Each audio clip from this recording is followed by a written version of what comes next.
नमस्कार, आप देख रहे हैं डेली न्यूज एनालिसिस। मैं हूं आपके साथ विक्रम कुमार। शिक्षा विभाग ने ट्रांसफ़र के लिए एक पोर्टल जारी किया है, जिसके माध्यम से आप ट्रांसफ़र के लिए अपना आवेदन दे सकेंगे।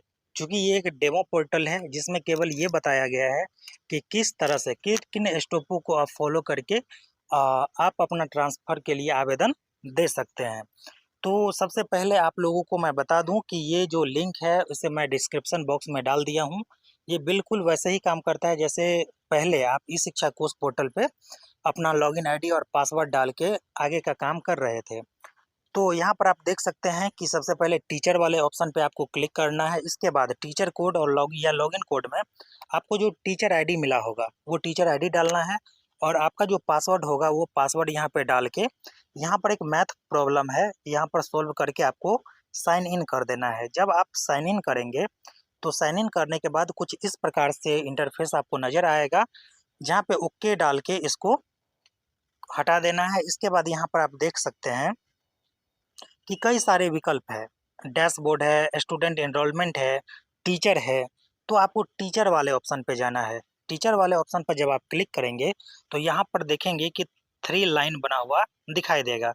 इसके बाद आपको इसी लाइन पे क्लिक करना है। जब क्लिक करेंगे तो कई सारे ऑप्शन आपके सामने में नज़र आएंगे। टीचर रजिस्ट्रेशन है, deputation for census duty, transfer request, आगे भी कई सारे ऑप्शन हैं, लेकिन आपको जो ऊपर से तीसरा ऑप्शन दिखाई दे रहा है ट्रांसफ़र रिक्वेस्ट का, उस पे आपको क्लिक करना है। जब आप इस पर क्लिक करेंगे तो क्लिक करने के बाद आपका जो डिटेल है वो शो होने लगेगा। यहाँ पर चूंकि दो ऑप्शन यहाँ पर दिखाई दे रहे हैं, एक है रेज ट्रांसफ़र रिक्वेस्ट, यानी कि जब आप आवेदन देंगे ट्रांसफ़र के लिए तो प्लस वाले आइकॉन पर क्लिक करना है, और जब आवेदन कंप्लीट हो जाएगा तो आपको एक आईडी मिलेगा। तो उस आईडी की मदद से आप अपना स्टेटस देख सकते हैं कि आपका जो प्रोसेस है वो कहाँ तक पहुँचा है ट्रांसफ़र का। तो सबसे पहले जानते हैं कि रेज ट्रांसफ़र रिक्वेस्ट यानी ट्रांसफ़र के लिए रिक्वेस्ट कैसे डालना है। तो इस प्लस वाले आइकॉन पे आपको क्लिक करना है। जब आप इस पर क्लिक करेंगे तो सारा डिटेल आपको यहाँ पर नज़र आएगा। आपका नाम, जो डेजिग्नेशन है, nature of appointment, date of joining in current school, ये सारा चीज़ आपको दिखाई देगा। इसके ठीक नीचे जब आएंगे तो आपको यहाँ पर रिक्वेस्ट ट्रांसफ़र टू स्कूल। अब यहाँ से ध्यान से आप लोग देखिएगा, यहाँ पर दिया गया है कि रिक्वेस्ट ट्रांसफ़र टू स्कूल, यानी कि जो विद्यालय में ट्रांसफ़र लेना चाहते हैं तो उसका डिटेल आपको यहाँ पर नीचे फिल करना है। तो सबसे पहले आपको जिला का चयन करना है। जब आप इस पर क्लिक करेंगे तो 38वां जिला का ऑप्शन आपको दिखाई देगा। अब जिस भी जिला में आवेदन देना चाहते हैं, मान लेते हैं कि कोई टीचर दरभंगा जिला में आवेदन देना चाहता है, तो दरभंगा आपको क्लिक करना है। इसके बाद आपको ब्लॉक दिखेगा। दरभंगा जिला में जितने सारे प्रखंड होंगे, ब्लॉक होंगे, उसका ऑप्शन इस ब्लॉक वाले ऑप्शन में दिखाई दे देगा। तो यहाँ पर जितने सारे ब्लॉक है उसका नाम देख सकते हैं। तो यहाँ पर हम अलीनगर दे देते हैं। अब अलीनगर ब्लॉक में जितने सारे क्लस्टर यानी संकुल होंगे तो उसका नाम आएगा, क्योंकि एक संकुल के अंदर में कई सारे विद्यालय होते हैं। तो जब आप ट्रांसफ़र के लिए अप्लाई करेंगे तो ये पता होना चाहिए कि जिस विद्यालय के लिए आप आवेदन देना चाहते हैं वो किस संकुल में पड़ता है। तो ये पहले से आप लोग तैयार रखेंगे इन चीज़ों को। तो मान लेते हैं हम एमएस जयंतीपुर संकुल का चयन यहाँ पे कर लेते हैं। जब आप संकुल का चयन करेंगे तो देखेंगे कि स्कूल वाला सेक्शन इसके बाद आएगा। इसमें जितने सारे विद्यालय होंगे उस क्लस्टर में, उस सब का लिस्ट आपको यहाँ पर दिख जाएगा।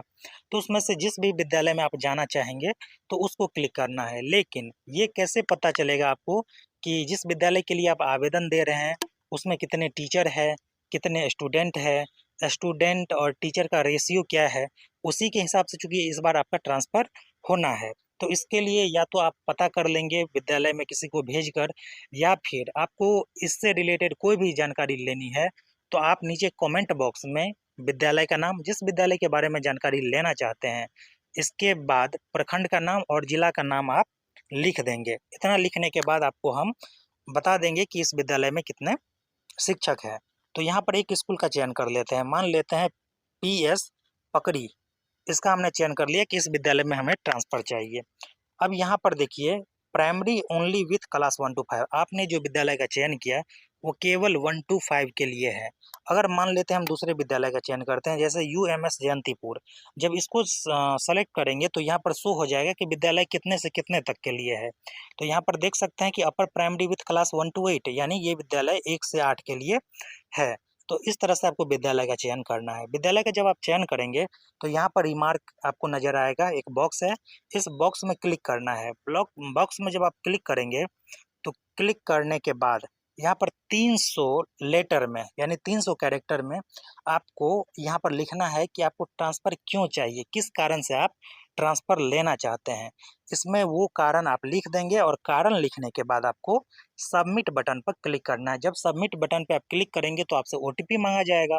ओटीपी उसमें भर देंगे और ओटीपी भरने के बाद ओके कर देंगे। इतना जब हो जाएगा तब आपका फॉर्म सबमिट हो जाएगा। हालाँकि अभी आपने यहाँ पर देखा होगा कि ये जो पोर्टल अभी बना है, चूँकि ये ट्रायल मोड में है, इसीलिए अभी आपको एक ही विद्यालय का ऑप्शन यहाँ पर दिखा है।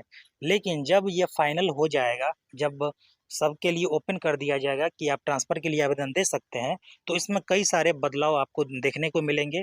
वहाँ पर कई सारे जिलों का चयन कर सकते हैं, कई सारे विद्यालय का चयन कर सकते हैं। अभी यहाँ चूँकि ये डेमो पोर्टल है, इसीलिए एक ही विद्यालय का ऑप्शन आपको दिख रहा होगा।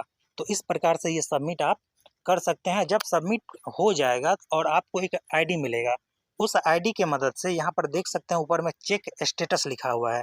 तो इस स्टेटस पर आप आएँगे और अपना स्टेटस देख पाएँगे कि कहाँ पर हमारा प्रोसेस पहुँचा है, कि हमने जो आवेदन दिया ट्रांसफ़र के लिए, तो वो अभी उसका क्या कंडीशन है, कब कहाँ तक ये प्रक्रिया पहुँची है, तो ये आप स्टेटस में जाके देख सकते हैं।